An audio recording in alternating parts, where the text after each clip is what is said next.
Lebanon যুদ্ধবিরতি ইসরায়েলের উপর চাপিয়ে দিলেন ট্রাম্প। লেবাননের যুদ্ধবিরতি নিয়ে ট্রাম্পের ঘোষণার পরও ইসরায়েলে এখনও কোনো মন্তব্য না করায় দুটি বিষয় স্পষ্ট হয় বলে মনে করেন সাবেক ইসরায়েলি কূটনৈতিক শায়েল বিন এফরাইম।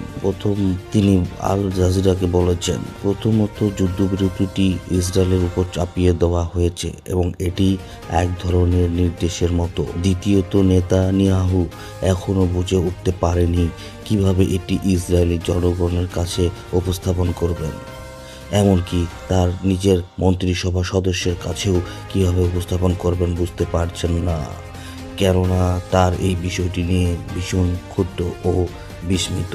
সাবেক এই কূটনীতিক আরও বলেন, লেবানন যুদ্ধে ইসরায়েলের তাদের নির্ধারিত কোনো লক্ষ্যই অর্জন করতে পারেনি, যেমন উত্তর ইসরায়েলের জনগণকে নিরাপদ রাখা এবং লিতানি নদী পর্যন্ত এর বাইরে একটি বাফার জোন তৈরি করা।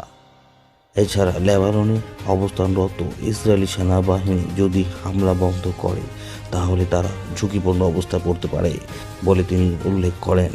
বেন এফরাইম বলেন, এটি দেখায় যে ইসরায়েলের উপর ব্যাপক চাপ ছিল এবং তখন তারা তাদের নাগরিকদের কাছে এটি কিভাবে ব্যাখ্যা করবে তা একেবারেই জানেন না।